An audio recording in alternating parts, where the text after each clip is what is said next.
Hey there. If you're looking for a story packed with drama and unexpected turns, you've come to the right place.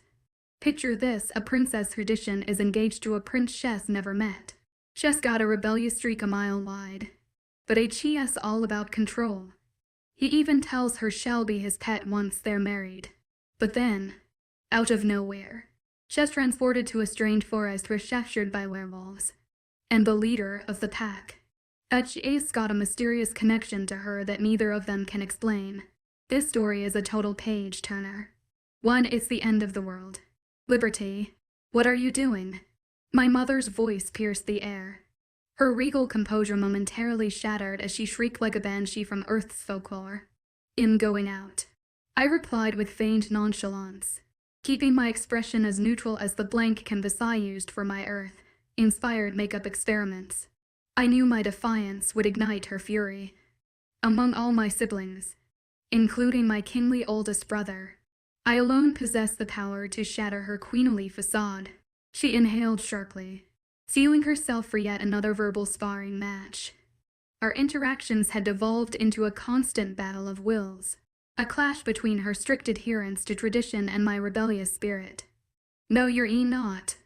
You know what today is," she retorted, her voice laced with unwavering authority.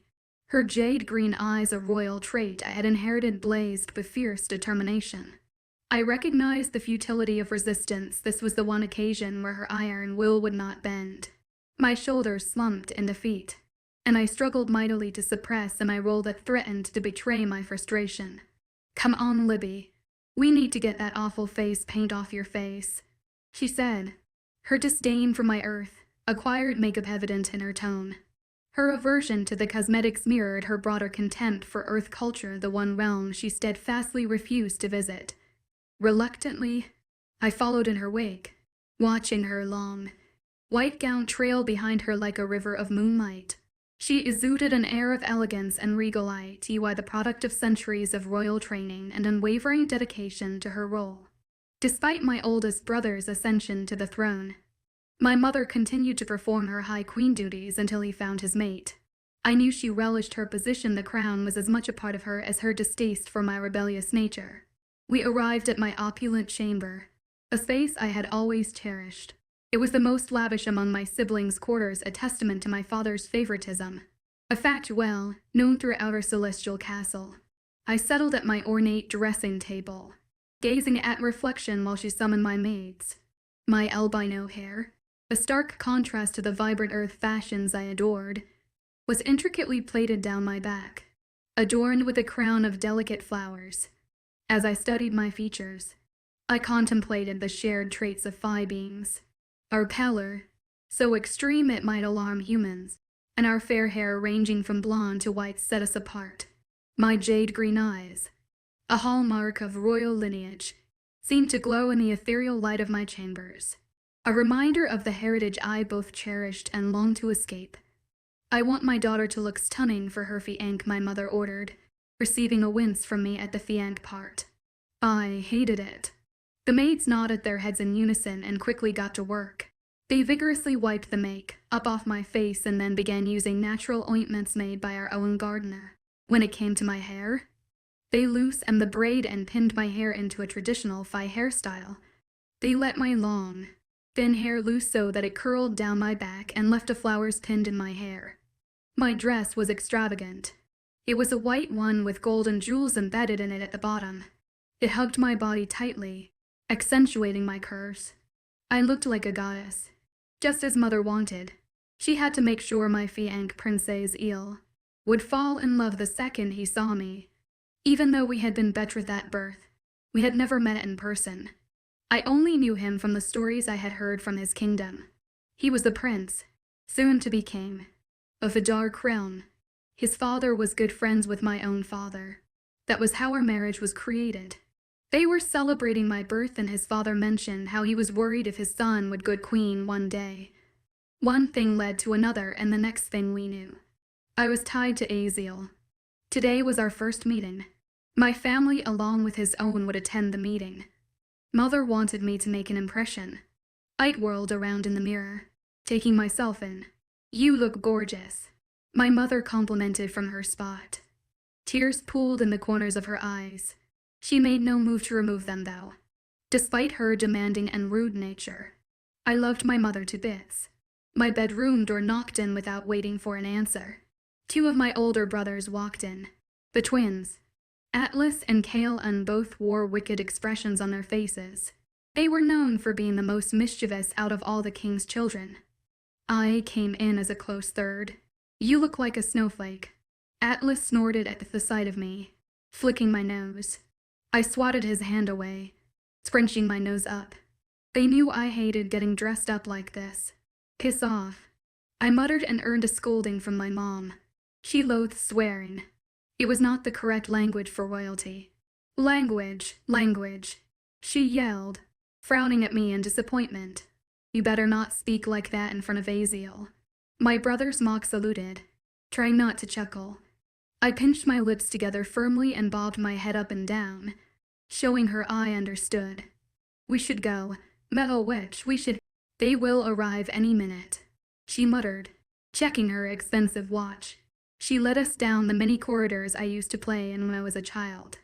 Thousands of pictures of our ancestors and antiques were scattered around. The grand doors were swung open by familiar employees.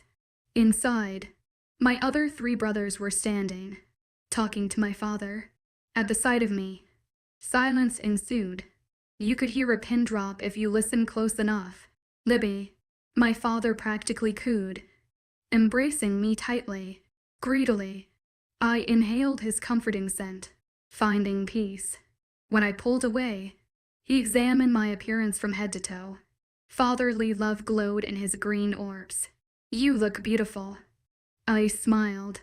Genuinely, it was no secret in my family that I favored my father over my mother. Don't get me wrong, I did love my mother a lot. She did give birth to me and nurture me. She wasn't evil or cruel, but we didn't connect as well. I had a special relationship with my father that I wouldn't trade for anything. "Thanks, Dad," I chirped. Gratefully, I could practically feel my brothers rolling their eyes at me. They would never admit it, but they were jealous of my relationship with him, especially Morpheus, the current king. Dad wrapped a reassuring arm around my shoulder and pulled me in for a side hug. He knew I needed it. Desperately, my favorite brother, Jacob, sent me a secret wink, reassuring me. He was always there for me when I needed him. He was a good brother. "They'll be here in a few minutes, Libby," my dad informed me, dampening my mood instantly. "Stay strong." "All right. Everything will be fine." I wanted to believe him so badly. My dad was always there for me, he was always right. Yet, I couldn't believe him this time. Impatiently, we all waited for their arrival. It was tortuous, standing there, twiddling my fingers, and waiting. I'd rather be doing something mischievous or, as my parents say, stupid. You see, most Fae is known for being quite naughty. My parents were once before they came into power. It was like they lost their charm after that. Now they are serious constantly. My brothers are like me as well, except Morpheus. Understandably, he was playful once and relished in the freedom we were given as young adults. Now he always had a permanent scowl plastered on his face. 1 minute passed and nothing happened. Then another minute. And another. It soon rolled over to 10 minutes and nothing happened. My nervousness transformed into anger and annoyance. If they weren't going to arrive, I had better things to do. Where'd I whined? Slouching, Morpheus rolled his eyes at my attitude, even though he was feeling the exact same way. "I'm sure they'll be here in a minute, Libby," my mom reassured me, hiding her nervousness well. Patience is a virtue after all. The twins snorted at that. They probably found this whole ordeal hilarious. They didn't have to worry about being married off to some prince. They could choose who they were going to marry. They could marry there if they wanted to. I couldn't. I was destined to Prince fucking Aziel. Puffing, I turned to my father and silently pleaded with him to let me go. I hated standing around, doing nothing. It was so unfair. Why did I have to be subjected to this torture? "Father, please," I begged him. Bringing out the big guns, I mean my puppy dog eyes. He stared down at me, pinching his lips together firmly. "No, Liberty. We have to wait until they arrive." "And what if they don't turn up?" I retorted. He didn't reply. Another 5 minutes passed and they still hadn't arrived. My brothers began conversing with each other, no doubt comparing their boredom with each other. "This is getting ridiculous." My mother whispered to my father, loud enough for me to hear. She hated tardiness. "My love, they'll be here soon." "Impositive," he replied, confidently, trusting my father. He accepted his word without a second thought. They trusted each other completely. Their bond was so strong that even the thought of lying was inconceivable. Not even a second later, the doors barged open and the head guard of our palace waltzed in. "Your Majesty, may I present King Waldorf, Queen Serena, Prince Aziel, and Princess Anna." They stalked in with their heads held high. The current king and Queen Prince Aziel's parents were in front. They both had dark green eyes which were the color of avocados and blonde hair. Tall and regal were what I instantly thought. A snotty expression was plastered on their faces. It made my distaste for them grow. Prince Aziel was next to capture my attention. The picture I had been sent of him did him no justice. He had inherited his parents' features: platinum blonde hair, green eyes, sharp, cunning features, and a tall frame. He also had a large build. It must have been from working out. He was extremely handsome, yet it was all ruined by the air of arrogance around him. If there was one thing I hated in a man, it was titled arrogance. Just because he was royalty, it didn't mean he had to be cocky. God, I hoped it was just a front. Finally, I drifted my gaze to the young female. She was like a carbon copy of her brother. But as a woman, she was pretty and lean. She must be some sort of warrior. She looked around 16 years old, but the way we aged was different.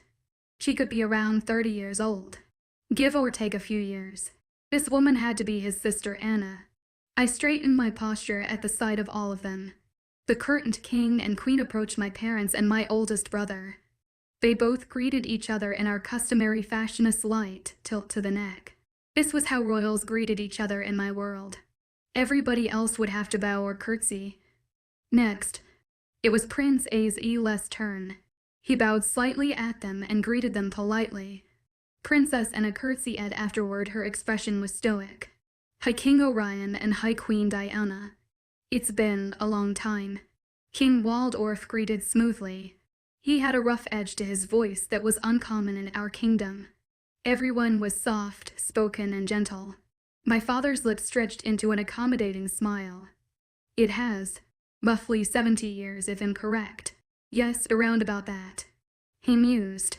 Prince Aziel cleared his throat, capturing all of our attention. A confident smirk was planted on his pink lips. He immediately set his eyes on me, directing all of his attention to me. "Princess Liberty," he started, his voice smoother than his father's. I found it very annoying, though. "You are even more beautiful in person." Did he think complimenting me would get him in my good books? "Thank you," I replied through gritted teeth. A plastic smile was fixed on my face. I could feel my eyes twitching. I wouldn't be able to keep the facade up forever. Then, without asking me, he had the audacity to grab my hand and plant a wet kiss on it. I recoiled quickly, wanting to wipe his saliva away. Unfortunately, he must have been so absorbed with himself to notice. My father then introduced my brothers to the visiting family. They were all polite and engaged in small talk with them.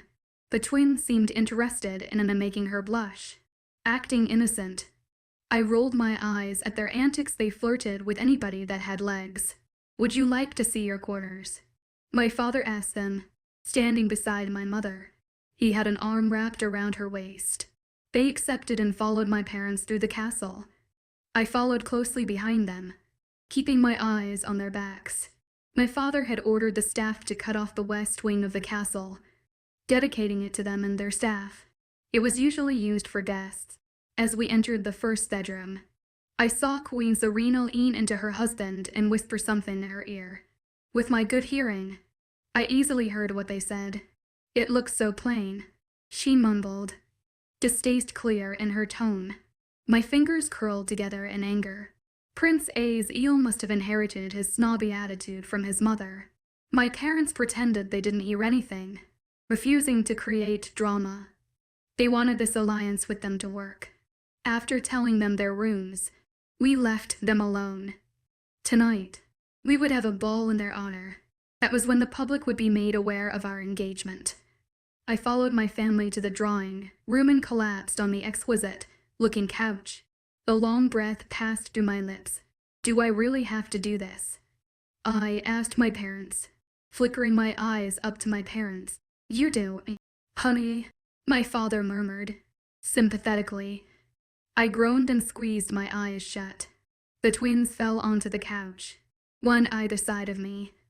Atlas placed his heavy arm around my shoulders, pulling me towards him.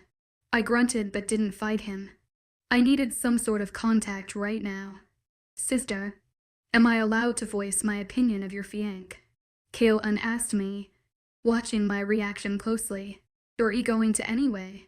I muttered. He never listened to what I said. His lips twitched. I could tell he was itching to smile. I think your fiancé is an asshole. I gasped, feigning shock. Wow, really? What made you guess that? He pinched my arm, evoking a yelp from my lips. I glared at him and lightly punched him back. When we were younger, we would constantly be fighting physically. We were a nightmare. Don't be an ass too. I don't think I can deal with two of you, he retorted, shuddering at the thought. My glare turned frosty. Don't insinuate him the same as that man. I am most certainly not. God, how am I going to survive with that pompous idiot? With lots of alcohol. Atlas piped up, teasingly. Don't even go there. I dead, panting. Our great-grandmother turned to alcohol after the death of her. It destroyed her so much. The only way she could cope was with alcohol. She would drink herself senseless. It hurt my father a lot to see her like that. In the end, she killed herself because she couldn't bear living in a world without him anymore. I was only joking. Libby, Atlas murmured in a defensive voice. I know you were. It's still raw. I replied, sighing tiredly.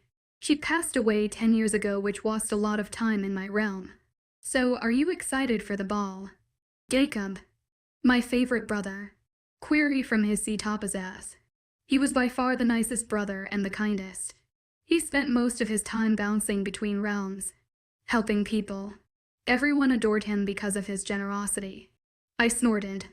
God, no. I am dreading it so much. Jacob stared at me sympathetically. It'll be okay. We'll be with you the entire time. I was grateful he would be there. It made things bearable. What if he talks to me, though? Will I have to keep up a conversation with him? I groaned, resting my hands on my cheeks. Do you really think you'll be able to keep up the happy couple image? Jacob pressed his lips together, pondering what to say. Just be yourself. Libby, Declan, the second youngest, said to me. Declan was a very quiet person. He kept to himself most of the time. We got along, though. He was also very wise and always had the best advice for me. And if he doesn't like who you are, then he doesn't deserve you. I thanked him, taking in his wisdom. I would be myself because he'd eventually find out who I really was. It might not even be that bad. Who knows? Maybe I'll enjoy it tonight. If only I knew it'd swallow my own words. To run. Baby, run. My mother stayed with me whilst my maid fixed me up. She refused to let me be seen in the same outfit as earlier.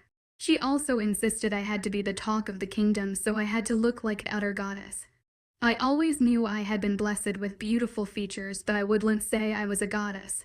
That title was reserved for my mother and her alone. She was the most beautiful person I had ever seen. A true masterpiece. They poked, prodded, and peeled at my face and hair like I was a Barbie doll. She kept blabbering on about how I had to look perfect. Her watchful eyes never left my form. I spent 3 hours getting ready. I was so close to ripping my own hair out and plucking my eyelashes. How I managed to stay strong for so long is still unknown to me. Oh my gosh. Libby, my mother whispered. Breathless, she dabbed the corners of her eyes carefully, gobsmacked by my appearance. Since I was her only daughter, she wanted me to love fashion like her. She adored dressing up for people and wished I was the same. It was moments like this her dream came true. Do I look terrible? I joked. More for myself than anybody else. You look so beautiful, she gushed, her voice filled with awe. She looked so proud of me at this moment. She'd never looked at me like that before. Despite hating my predicament and my mature age, I still wanted her love and affection. Whenever she offered to give it to me, I took it greedily. I hugged her tightly, relishing in this contact. Thanks, Mom, I whispered into her ear. She pulled away first and fixed her light blonde hair. She guided me out of my room into the main hall where everybody would be. I would meet my father at the doors to the entrance and they would both walk me down the stairs. At the bottom of the stairs would be Prince Saziel, who would then dance with me in front of our kingdom. Guards were stationed at their post. A few of the younger ones cowled and helped but gawked at me. One of them boldly winked at me when my mother wasn't looking. I smirked at him. Remember to keep your head up and your eyes on him. Mom reminded me for the millionth time. Yes, Mother, I muttered. She pinched her lips together and carried on leading me to my father. He was wearing his typical royal outfit. His features brightened at the sight of us approaching him. He cowled and stray his eyes from my gorgeous mother. They had been together for nearly 500 years and they still stared at each other as if it was the first day they had met.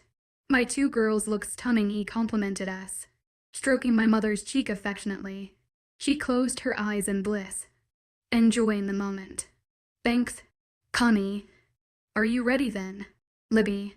My father asked me, looping his arm through mine. I inhaled sharply and nodded my head. I was ready. Not really, but I had no choice in the matter. Okay. Here we go. One of the royal guards announced us individually. Dramatically, the two doors were swung open, revealing an onlooker of guests. Gasps erupted loudly. People cowled and kept their eyes off of me. I felt like a queen. Elegantly, we sauntered down the marble steps, heading towards Prince Saziel. He too cowled and seemed to move his eyes from my body. Lust was evident in his eyes. I felt disgusted by the look in his eyes. My body washed his. It never would be. I hid my repulsion. If he saw it, problems would be created. I cowled and do anything to affect this union. So instead, I plastered a sweet smile on my face and pretended I was thrilled by his lust. Prince Saziel held a hand out for me and smirked at me like he was some god and I was some mere mortal who should be glad we were being forced together. I wanted to wipe that smirk off of his face so badly. He whirled me onto the dance floor immediately. Guests formed a circle around the floor, giving us plenty of room to dance. It was the waltz, a dance I had been trained in from a young age. Remember to stare into his eyes. I recalled my mother's firm words. I swung my gaze to his. His green eyes were cold and horrid. There was a flicker of warmth in them, just an endless dark abyss. It was like staring into a black hole. I absolutely loathed how close we were. His touch was scorching my skin and not in a good, pleasant way. It made me wither in repulsion. You could at least pretend to look happy, he stated in an icy voice, seeing right through me. It was like I was trying very hard to hide my true feelings. My skin prick led at his voice and my brain was yelling at me to get away from this man. I hissed in a quiet voice. We couldn't have any guess thinking I was happy with this. What was it that Penguin said in that one children's movie? Smile and wave. Just smile and wave. He arched an eyebrow. Cock ILY. Sure. Doesn't seem like it. You know, loads of girls would be grateful for this position. You are going to be queen, not just a princess. You should be thanking me. Really? I should be punching you in the face. Really? Right. Thank you so much for letting me marry you. I am so grateful for this opportunity. I have always wanted to be married to some arrogant prince I have never met. I just can't wait until I'm queen. I snapped. Sarcastically. He didn't appreciate my tone or words, but he couldn't exactly do a lot in public. We had to look like some loving couple. We were getting towards the end of the song. The next move was a dip. Without warning. Flinging me around like a rag doll. I flashed a glare at him, showing my annoyance. When we finished, the crowd applauded us loudly. I sipped an award-winning smile on my face and let him press himself to my side. Inwardly, I was screaming. This man was even worse than I expected.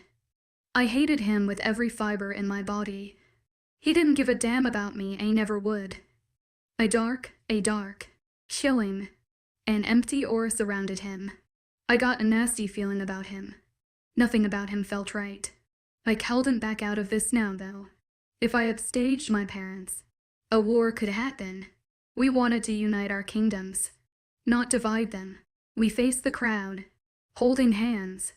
A few familiar faces caught my eye. They were all beaming at me, happily.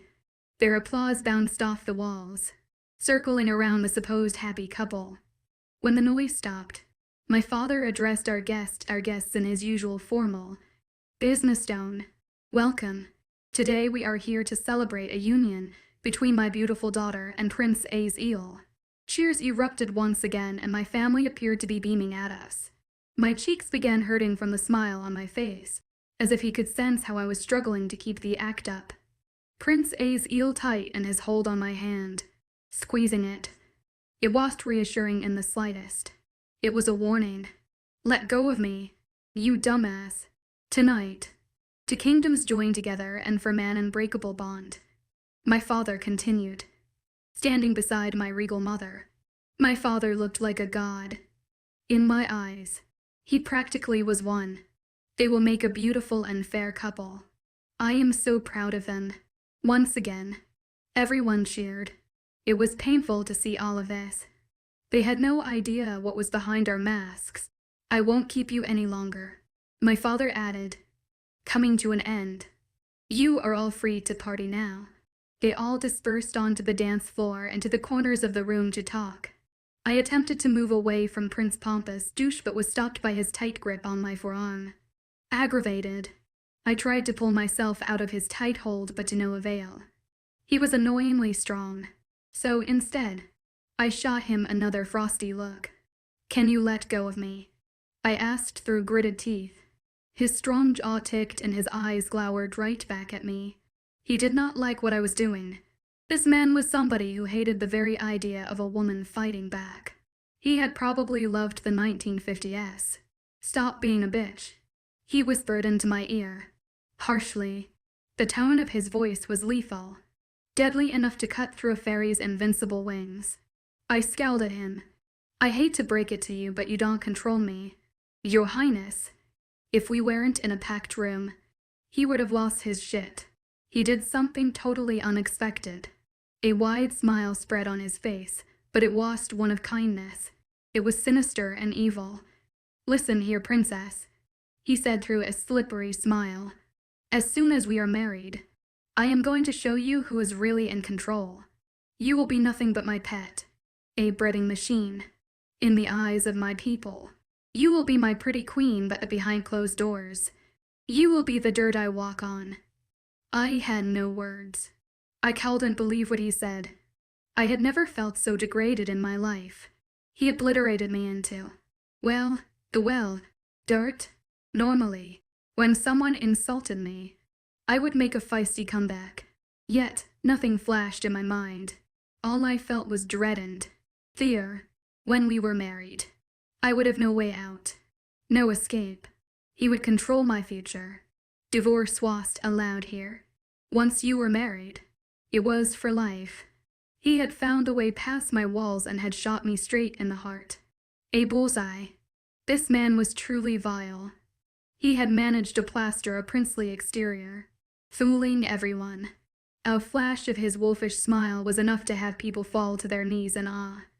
Prince Aziel was the devil reincarnated. Nothing to say. No sassy comeback. He mocked me. I thought you had a bit more strength than that. It seems I was wrong. You are just like every other woman. Weak. Pathetic. The blood in my body practically sang with anger. But I couldn't do anything. I was trapped with him. Prince Aziel steered me away from prying eyes into a secluded area, where nobody could hear us. Now, if you be a good wife for me, I will grant you some freedom. If you don't, then I will make you wish you were never born. Am I making myself clear? All I could do was nod my head numbly. Comply and I won't have to be like this. I can show you what a devoted husband is like. He continued, enjoying this too much. This was one sick bastard. There was a reason we stayed away from the dark fae. He was the reason we did so. They were cruel and monstrous. My father, who could only see the good in people, truly believed these people had something light in them. The words were clogged in my throat. Every fiber of me refused to utter any form of agreement. What he stood for was against my values. But I had no way out of this. If I didn't lose my attitude and wild streak, he would make my life hell. He knew he could. Once we were married, he had complete control of my life. I was at his disposal. Dark fae had the ability to see your deepest fears and use them against you. That was exactly what he was doing right now. He could see what I feared the most and exploited it. His hand came up to my face and involuntarily, I flinched. Slowly, his fingers caressed my skin. Terror crawled down my spine and glittered in my eyes. He saw this and chuckled, finding my fear in me for the first time. His dead green eyes sparkled. I realized with disgust that he enjoyed this. This is how he wanted me docile. I want you to use your words. Baby, he murmured, huskily. Any other woman would have thought his voice sounded incredibly sexy. I didn't. I could now see who he really was, and the facade he had up would never hide his true nature ever. When I still didn't respond, his fingers trailed down to my jaw and cupped it aggressively. The breath in my throat hitched. Are you already disobeying me? I shook my head. And no. Satisfaction crossed his features. Good. Now tell me you will be a good wife. I will. It took everything in me to say that. Right now. I wanted to escape his hold and cry alone. I wanted to run away into the dark and never look back. I wanted to be so far away from him so his prickly cold hands could never touch me. In the space of an hour, he had reduced me to this, a scared, feeble girl. His words, aura, and power were enough to frighten a princess. I felt so belittled. What on earth would a lifetime with him do to me? Good. That's what I want to hear. Princess. He cooed, his mood shifting instantly. Now off, you pop. I must go and talk to my father. And like that, he was gone and I was finally alone, slumping against the wall. I avoided eye contact with everybody. Tears threatened to fall from my eyes. Where had my headstrong personality gone? Where was my determination to be free gone? Fresh air.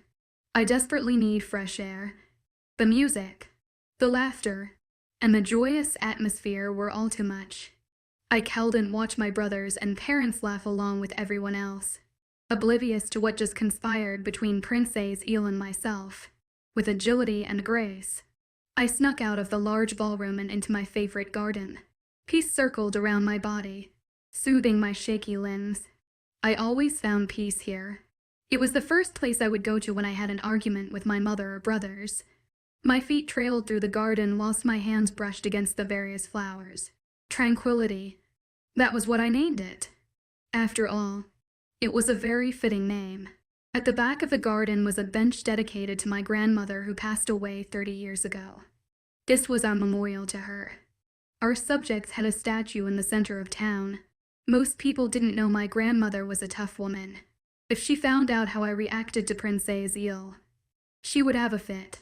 My grandmother was a strong and resilient queen. She had to be to put up with my determined and stubborn grandfather. Collapsing onto the chair in sheer exhaustion, I fluttered my eyes closed and tilted my head back. Memories of that deranged asshole floated in my head. The way he spoke, the presence he brought with him, it was all too much. 8 wig snapping broke my train of thought. My ears perked up at the sound of a quiet noise not too far away, jolting in my seat. I whipped my head around and examined the castle's garden suspiciously. There was a bitter taste in the air. I rose to my feet, cautiously, and examined the area in a scrutinizing manner. The feeling of being watched surfaced in the pit of my stomach. "Hello," I called out into the night, naively, as if I would get a reply. No response. Treading carefully, I exited the garden and tiptoed into the forest. An uncomfortable feeling settled in the pit of my stomach. The path I walked along led me to a small lake. The glowing moon was reflected on it. I darted my eyes around the area, alarmed. When I saw no signs of life, I drifted my gaze back to the lake. Oddly, I felt a hypnotizing pull to it. In a trance, I lowered myself to my knees and reached forwards. As soon as my fingers touched the water, I was sucked in. I didn't even have time to scream. Then everything went black. 3 Where the hell am I? It felt as if I was flying. My hair whooshed everywhere violently. I could see a beautiful blue sky that was familiar at the same time. Gravity was pushing my body down to the ground harshly. I knew that landing would be extremely painful. Yet, in this short moment, I let myself feel nothing else but pure bliss. I had never felt so free and alive before. In my kingdom, I was always confined by some law or norm. However, falling from the sky, there was not a single person around. It was just me, myself, and I. The impact was bone-crushing. Literally. An agonizing scream passed through my lips, the most painful feeling in my entire body. It was otherworldly. I knew my healing abilities would come into effect any moment now, but whilst I waited, I couldn't think of anything but the collision. How far had I fallen? And why was I falling in the first place? The last thing I could remember was the lake. I had been bewitched by something. There was no other explanation for it. My mind lost in control of my body. Something else was. The lake called to me so softly. It was like a sweet and tender lullaby. It was enriching and so enchanting. I cowed and stopped myself. I let it control me. And then, just as I touched the water, the spell was broken. By then, though, it was too late. It already had me in its clutches. It whisked me away and made my mind black out. 15 minutes. That was how long it took for my body to heal and recover. Whilst it healed, I had plenty of time to ponder over many theories. Did the twins plant some sort of trick? I wouldn't put it past them. But this felt different, stronger, more elusive. The magic was tainted by my brother's mischievous magic. It had another agenda. Fully healed, I sat up slowly and surveyed my surroundings. I had landed in a clearing. Trees surrounded me, indicating that I was in a forest. The whole area, including the air, was unfamiliar. Getting to my feet, I blew out a long breath. I had to work out a plan. I could either wander around and find out where I was, or I could wait here until somebody came. The latter option could take a while. I was already itching to discover where I was. Thus, I decided to walk into the strange woods. My feet crunched against the crusty leaves. A canopy of leaves prevented the burning sun from shining. I was surrounded by darkness. Oddly, I didn't feel any fear. Instead, I felt strength from it. The dark woods didn't feel like my enemy. It was welcoming, calling to me like the lake did. 30 minutes after walking, I heard something. Voices. Stiffening. I mentally debated what to do. Should I approach them and ask them for help? But what if they were hostile people? What if they tried to kill me? I could hide and wait for them to leave. That would be the safer option. I didn't get time to decide what I would do. I was too busy thinking that I failed to notice a presence had come up behind me.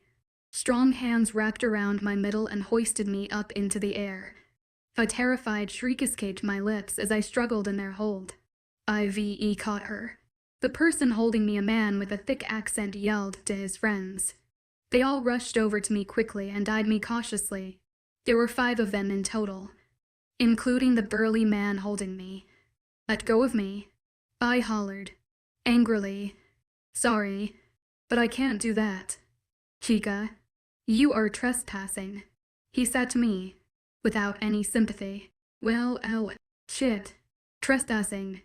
I echoed, stopping my movements. What do you mean? Where the hell am I?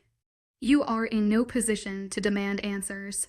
Girl, a man in front of me, with deadly eyes and a powerful aura, uttered coldly. He seemed to be the ringleader of this merry band.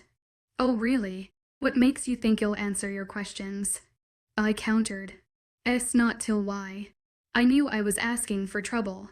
Sometimes, I just cowed and helped myself. I had to open my big mouth and piss people off. I didn't know who these people were, but I knew they were dangerous and strong.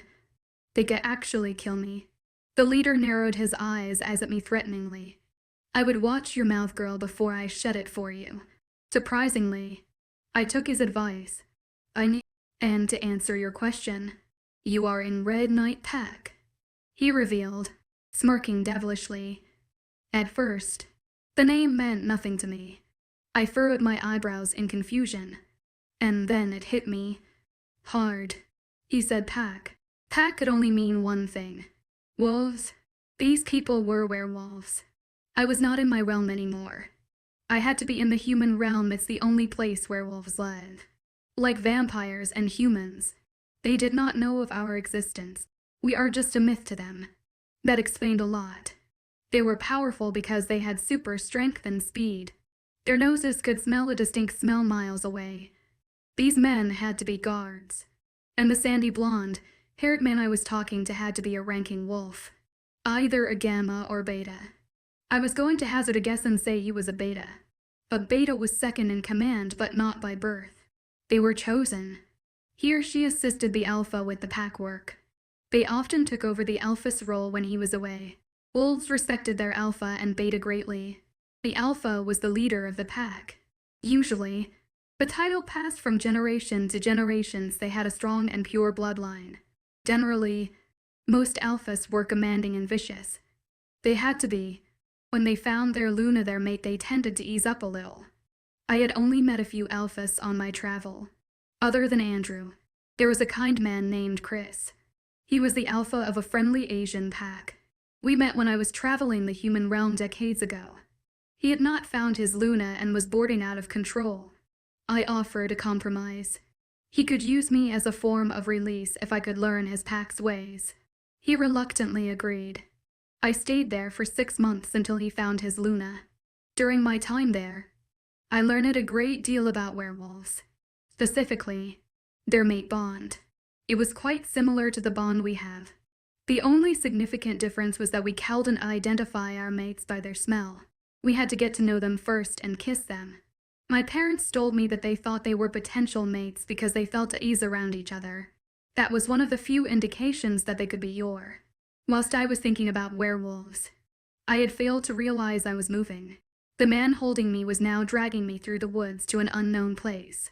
Hey, where are you taking me? I questioned, fighting his tight grip. Fi weren't as strong as wolves. Our only defense was magic. I didn't want to expose myself though. Werewolves didn't know about my kind and my kingdom wanted to keep it that way. Somehow, I would have to find a way out of this pack using my magic. God, my parents must be fuming by now. I had vanished at my own engagement party, leaving them looking like fools. And I didn't feel that guilty about leaving. I had temporarily escaped my cold fianc.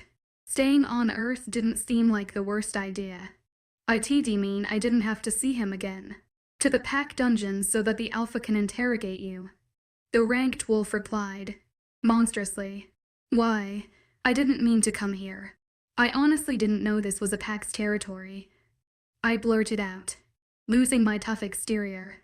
It was nice to see that I hadn't completely lost my fiery side. He stopped, causing me and the magging me to come to a halt too. The ranked wolf twirled around to face me with a curious expression. It was the first soft emotion I had seen on his face. It made him appear handsome and friendlier. What are you? You don't smell like a werewolf or a vampire. And how do you know about our existence? He fired questions at me. I pressed my lips together firmly, refusing to answer his question. I would never give up my species. Fine, he huffed. Don't answer me. I'm sure my alpha will be able to get an answer out of you. I rolled my eyes and winced when the man started pulling me along again. We reached the dungeons 10 minutes later. It was not at all what I expected it to be. The facility was a 3-story, high-tech building. The windows were small and had bars on them. Guards were posted outside. As we approached them, they eyed me with interest. They took me inside the building that smelt of disinfectant and up a flight of stairs. We passed for cells, all holding angry-looking men. At the sight of me, still wearing my balgan, their eyes dark and with lust. I shivered in disgust and forced myself to turn away from their revolting gaze. The head wolf in this group led us to the end of the corridor and punched in a code into a keypad. The cell opened, revealing a basic square room. There was a small bed located to the right, and to the left there was a toilet and sink. The man dragging me shoved me into the room. Harshly, I scowled at him and crossed my arms over my chest. So you're just going to leave me here until the alpha comes? The man in charge nodded his head, casually, precisely, sighing. I watched them slam the cell door shut, locking me in this werewolf prison. I forced my feet over to the metal bed and rested my back against the wall. As much as I didn't want to go back home, at least I was a literal prisoner there. Prince Aziel wouldn't be able to lock me up without raising suspicions. Although, I'd rather be here than anywhere near him. I'd rather be in these cells than in the same room as him. Perhaps this is some sort of blessing in disguise. Maybe I was brought here for a reason. Maybe, just maybe, they didn't want me with Prince Aziel either, so it brought me to the one place he would hate going. The human realm. Instead of seeing this as something negative, I could see this as a sign that I was meant to marry Aziel. I had always been fascinated by this world and what it had to offer. Living here wouldn't be hell.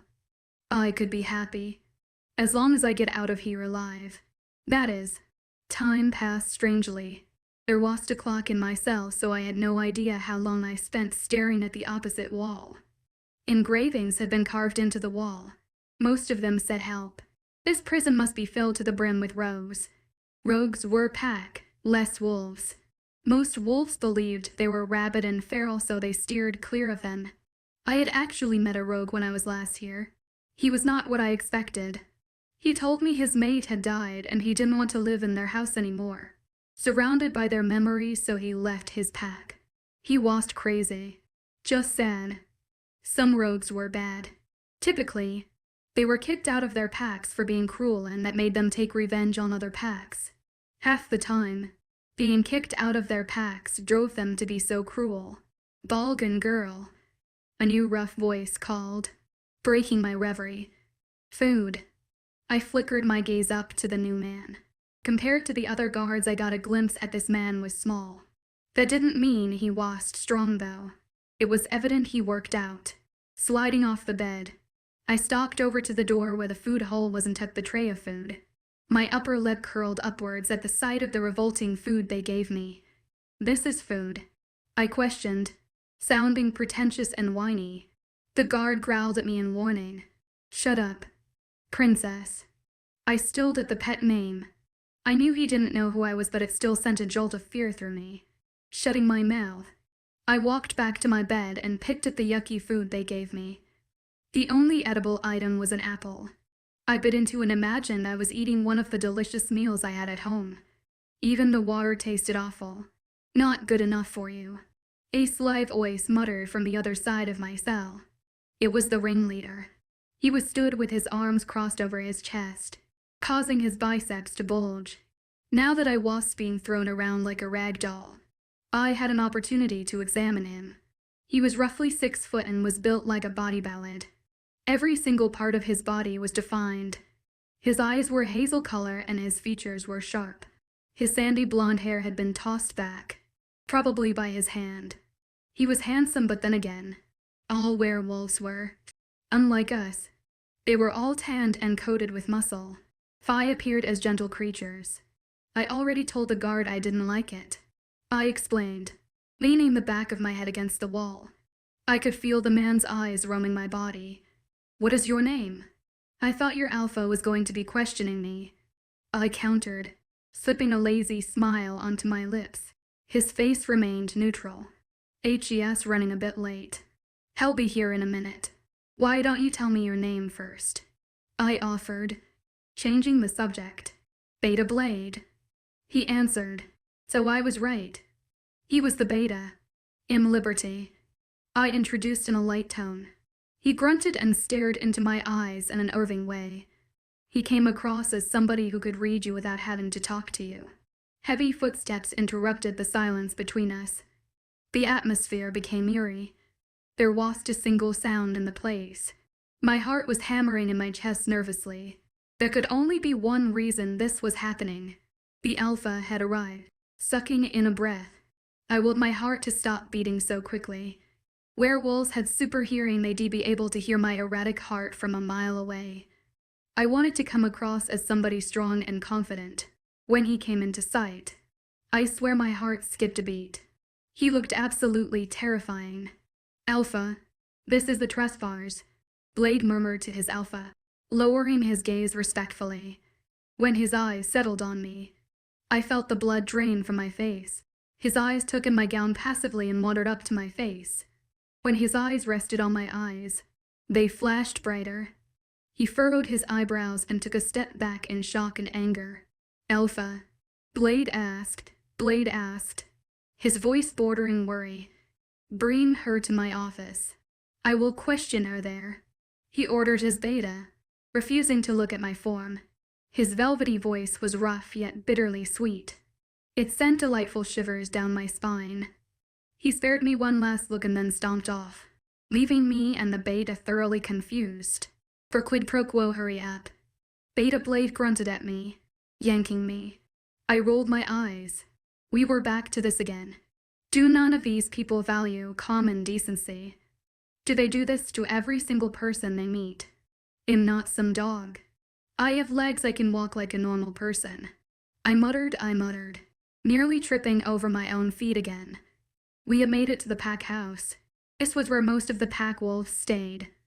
The only people who didn't were wolves who had found their mates and wanted to start a family somewhere quiet. It was a gigantic house that could easily be mistaken as a hotel to any mortals. People were littered around the grounds. The kids were playing in the large park they had whilst moms were sitting on picnic blankets, enjoying a cold drink. A few people, in a formal uniform, were gardening. The whole area seemed so serene and happy. That all changed when they caught a whiff of my scent. The women tensed and fixed a hostile expression on their faces. A few even growled at me. Warriors who were patrolling the grounds stared at me with a mixture of lust and anger. I knew I still looked like I had been run over by a dumpster truck. Blade pulled me inside, away from their prying eyes and along the long and windy corridor. Everything about the house screamed aristocratic. Expensive antiques were dotted everywhere, whilst numerous paintings hung on the walls. We came to an abrupt stop at the end of the corridor. Blade tapped on the wooden door and waited for the person on the other side to let him in. The husky voice that could only belong to the alpha ordered us inside. He was sat on the other side of his desk. I now had time to drink him in. He was gorgeous. Too gorgeous. He sat up straight in his leather chair. Both of his thick arms rested on the large desk in front of him. His attire was business-like yet still casual. His body was built to perfection. There was no doubt in my mind that he was strong. His t-shirt was extremely tight against his body. My eyes shifted to his face. His olive skin was completely smooth. A few scars marred his forehead and face. His nose was also crooked, indicating that somebody had broken it once. His brown hair was messy and unpecked. I suspected he often ragged his rough hands dressed whenever he was dressed. And finally, his hypnotic eyes. They sucked me into them, trapping me. My whole body ignited when they landed on my form. An unearthly fire spread between my legs. "Take a seat," he instructed, gesturing to the uncomfortable-looking chair opposite him. Hesitantly, I lowered myself into it whilst Blade stood guard by the door. Both of their penetrating eyes were on me. So, Blade says your name is Liberty, the Alpha said, his face remaining cool and collected. However, a storm was brewing in his gray eyes. Something about him made my heart race. I didn't know the guy and he appeared as somebody cold and unforgiving. I didn't care. I felt a connection to him. Why was I thinking like this? This guy was probably going to kill me. Yes, I muttered, fiddling with my fingers. Why are you here? He got straight to the point. I don't know. I stammered, feeling dizzy under his gaze. He made my body feel tingly. He exhaled loudly and narrowed his eyes at me. What do you mean you don't know? I circled my finger around the ring my mom gave me and stared at it with interest. Well, I was at a party and I needed some air, so I went outside and somehow found myself in your territory. Someone once told me that the best way to lie was by adding some truth. I had told the truth but just left out a few details. You're telling me you just appeared, he concluded, suspiciously. I nodded my head, sticking to my story. Pretty much. He knew there was more to my story, but for some reason. Instead, he continued to interrogate me. What are you? He asked. I could sense they were both curious to know my answer. I had to come up with a believable answer quickly. They wouldn't believe I was a human I didn't smell, like when humans didn't know about the supernatural world. I also didn't want to tell them who I really was. If I broke the law, I'd never have the option to go home. Lie. I had to lie. In half, which. I lied, forcing my voice to not waver. My mom was a witch who fell in love with a human. They had me and told me about this world. The Alpha stared directly into my eyes and assessed them. He was clearly searching for deceit. I kept them focused on him and made it appear as if I had nothing to hide. Even my heart had stopped beating frantically. He leaned back in his chair and continued to keep his eyes on me. A half witch, he mused. How interesting. I swallowed. How so? We haven't met many witches before, but the ones we have met, they are nothing like you, he answered, casually. Oh, I said, dumbly. Well, I grew up in the human world. I have much magic. God, I was digging myself into a deeper hole. If he could sense the lie in my voice. He didn't say anything. He didn't even react. The expression on his face remained neutral. No matter what I said or did, there never seemed to be a flicker of emotion on him. It was like he was a robot. Was all he said. What are you going to do to me? I asked him, anxiously. Are you going to kill me? He pinched his lips together. That all depends on you. Me? I echoed, pointing at myself. Tell me, have you ever heard of the term quid pro quo? I knitted my blonde eyebrows together and cocked my head to the side. Yes. It's a Latin phrase that means something for something. He seemed marginally impressed that I knew the phrase. Little did he know that I could fluently speak 6 languages, including Latin, yes. Well, I believe it describes the situation we are currently in, he said, locking eyes with me again. Vague look flashed in his eyes, but it was so quick. I had no time to decipher what it meant. My mouth fell open. What can you possibly need from me? I stuttered, bouncing my eyes between him and his beta. Surprisingly, Blade looked equally puzzled. For some reason, the Alpha had a plan for me that he didn't let anyone else know about. If you are a half-witch, then you should be able to read this ancient book we have.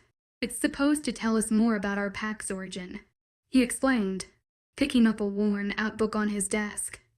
I eyed it curiously and saw it had a symbol on it. Witches are the only people who can read this. I had heard of a book of wolves before. It held many secrets about their origin and heritage. It was written in an ancient language, Greek, which just so happened to be a language I knew well. What's in it that's so important? I'm not sure. That's why I need you. And what do I get in return? I queried, arching an eyebrow. This all seemed so unbelievable. Protection, obviously, he piped up, revealing it to me as if it was the most obvious answer in the world. I didn't like that he knew I needed that. How do you know that I need protection? I asked. S not till why. He snorted. Why else would you be here in that? Embarrassed. I closed my mouth and slumped my shoulders. As much as I hated to admit it, I did need somewhere to hide. A werewolf pack was the perfect place. This alpha was intelligent. Very intelligent. He knew more than I let on. I would have to make sure I didn't underestimate him.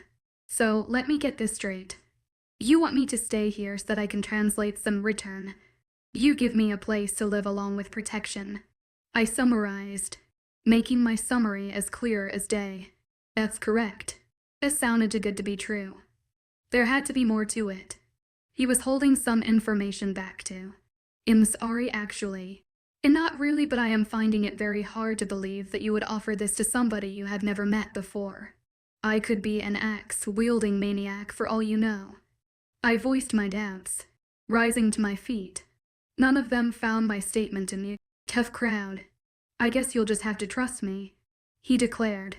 I loosened a breath. Staying with him wouldn't be so bad. I could prolong the amount of time it took me to translate the book until I decided what to do. I was putting a lot of faith in this alpha. I was assuming he was going to try and kill me. Funnily, when I glanced back up at the alpha, I felt as if he would never hurt me. To me, it felt like it was impossible for him to do that. He was everything I imagined as safe. Okay, then, quid pro quo. I accepted, taking a chance. The alpha showed no emotion at my answer. I had to assume he was pleased. Alpha, the beta, finally intervened, making his opinion known. He stepped closer to the table and placed his hands on it. You can't seriously let this stranger stay here with us. The alpha looked bored by his antics. Blade, it is my choice. Beta Blade looked at him in disbelief and bewilderment. But Gabriel? She could be a danger.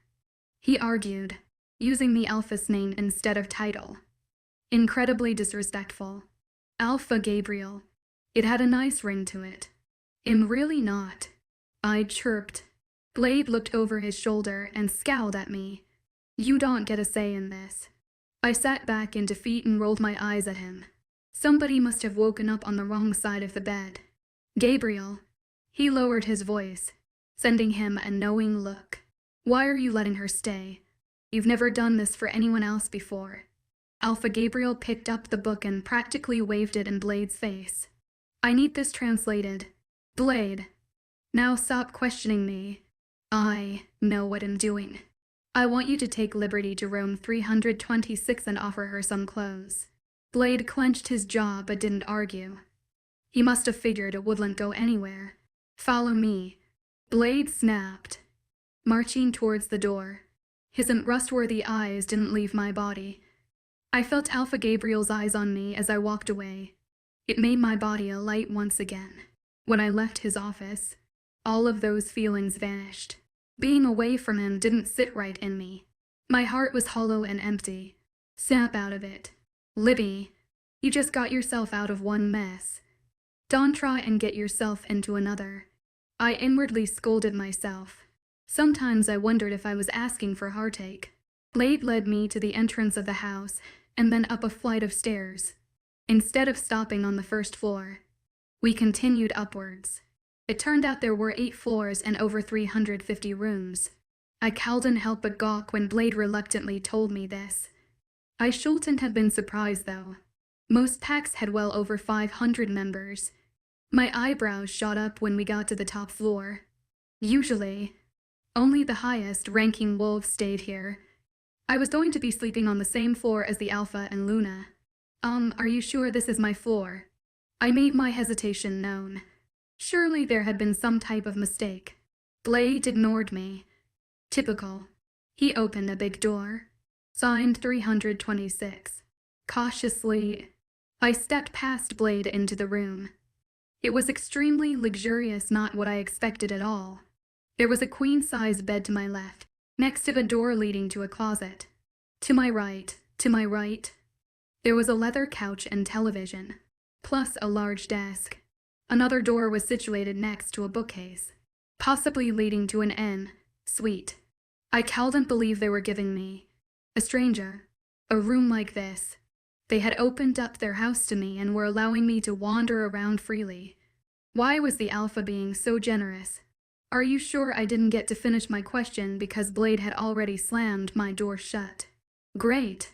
Now what was I supposed to do? Thankfully, I didn't have to ponder on this for long. Not even 2 minutes later. A gentle knock sounded on my door, biting my lip. I approached the door and swung it open.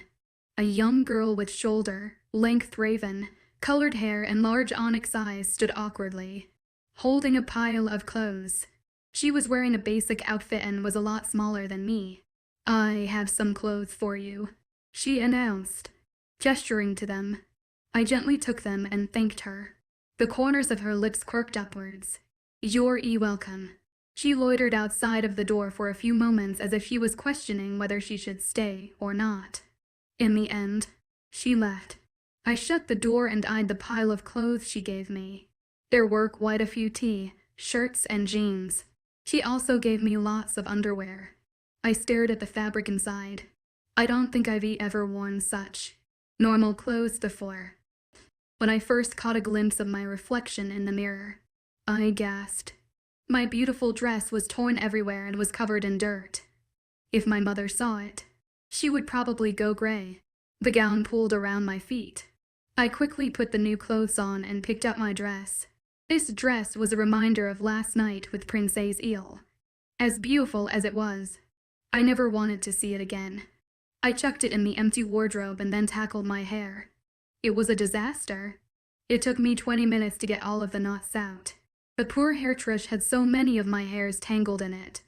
Now that I had sorted myself out, I had nothing else to do. To pass the time, I put away the extra clothes I had and tidied the already tidy room. As I did this, I hummed a tune my mother used to sing to me. Happy memories flooded through my mind. Images of my mother tucking me into bed when I was a little girl came to mind. A lone tear trailed down my pale face, but I made no move to wipe it away. I missed them terribly. They had no idea where I was. They must be so worried about me.